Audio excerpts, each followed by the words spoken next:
Welcome to Ace My Exams Learning. Let us get started with today's learning.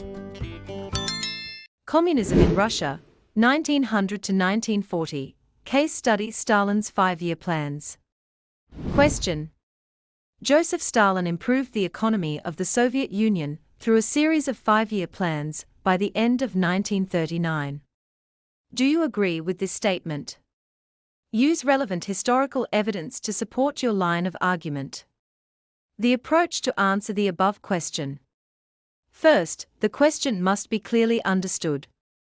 It asks whether Stalin improved the Soviet economy by 1939 and requires you to take a clear stance to either agree, disagree, or give balanced view. It's advisable to answer the above question by taking a balanced approach that considers both the successes and failures of Stalin's 5-year plans. This argument should be supported with historical evidence. The introduction should briefly present the 5-year plans and outline the main argument. This should be followed by a discussion of the economic context before the plans, highlighting Russia's economic weaknesses, and the transition from Lenin's new economic policy, NEP, to Stalin's state-controlled model. The main body should state the achievements of the plans, such as rapid industrialization, military strengthening, and urbanization. However, these came at a high cost.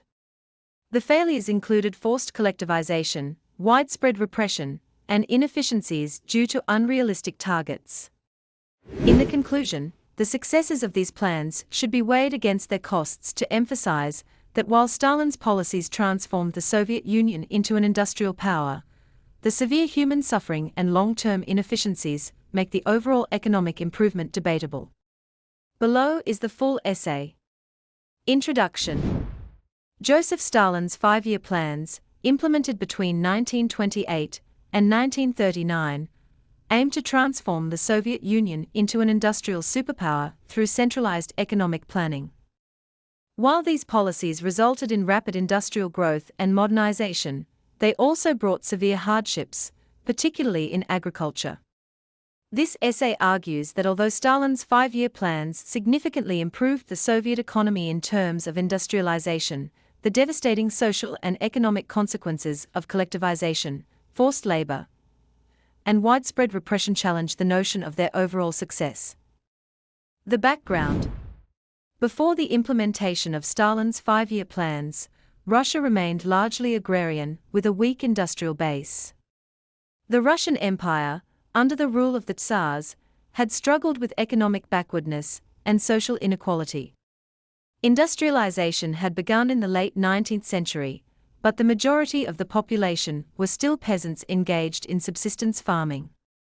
The Russian Revolution of 1917 led to the overthrow of the Tsarist regime and the establishment of a socialist state under the Bolsheviks.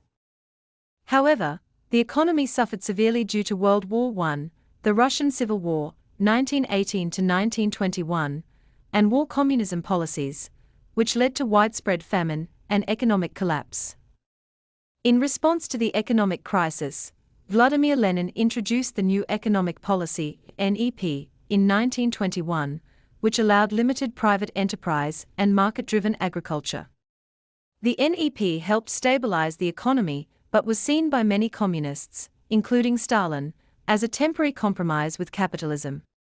By the late 1920s, Stalin sought to replace the NEP with a fully state-controlled economy to accelerate industrialization and solidify communist rule. This shift laid the foundation for the ambitious and often ruthless policies of the 5-year plans. The first 5-year plan, 1928 to 1932, focused on heavy industrialization, with particular emphasis on coal, steel, and machinery production. More than 1,500 new factories were built, including tractor plants in Stalingrad and automobile factories in Moscow. The expansion of hydroelectric power and transportation networks facilitated this industrial boom. While output in coal mining, steel production, and electricity generation soared, these gains came at a high human cost. Workers endured harsh conditions, strict production quotas, and minimal wages, contributing to widespread hardship. The government imposed unrealistic targets, leading to dangerous working conditions, accidents, and an overworked labor force. Those who failed to meet quotas faced severe punishments, including imprisonment in labor camps. Corruption and inefficiencies also plagued the system, as factory managers often falsified production figures to avoid punishment. Agricultural modernization was another major goal, pursued through collectivization. Stalin sought to consolidate small farms into large, state-run collectives to increase efficiency and ensure state control over food production. However, this policy faced strong opposition from the kulaks, wealthier peasants, who resisted giving up their land. Stalin responded with brutal repression, labeling kulaks as enemies of the state and launching violent campaigns against them. Mass deportations to Siberia and the Gulag labor camps, along with large-scale executions, resulted in the deaths of millions. The most devastating consequence of collectivization was the Holodomor, 1932 to 1933, a man-made famine in Ukraine that resulted in millions of deaths. Soviet authorities requisitioned grain at extreme levels, leaving peasants without food. Starvation spread across Ukraine, Kazakhstan, and other grain-producing regions, with entire villages perishing. The famine was exacerbated by Stalin's refusal to acknowledge the crisis and continued export of grain abroad to fund industrial projects.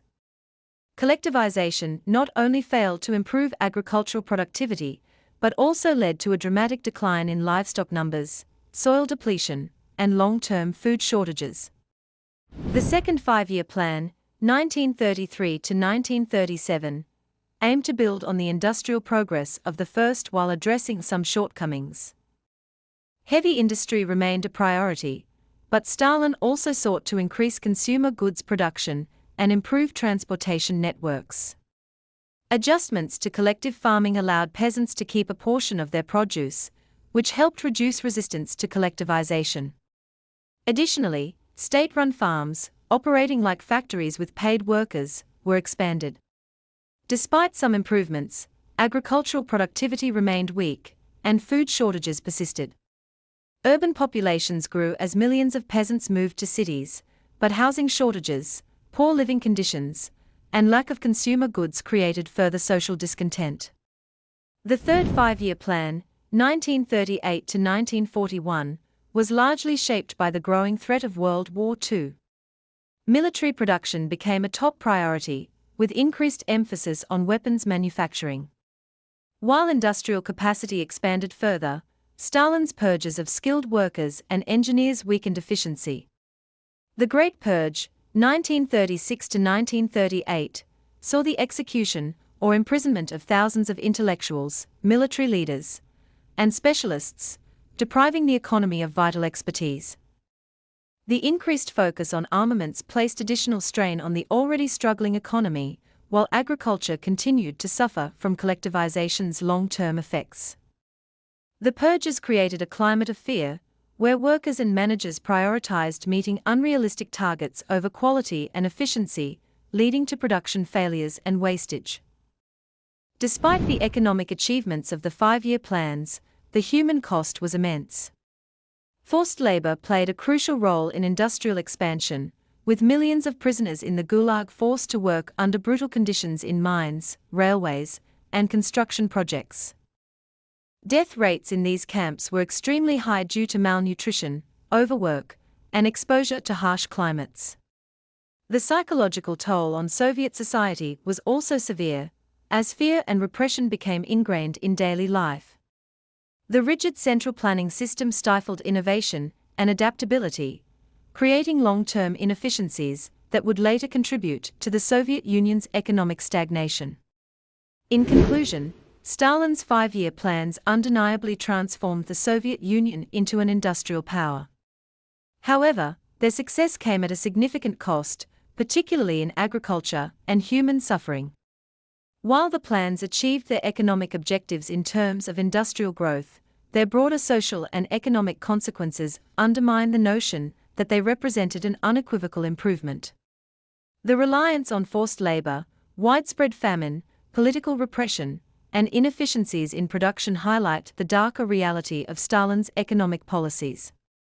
Thus, while Stalin strengthened the Soviet economy in certain aspects, the methods used to achieve this progress make their overall success highly debatable.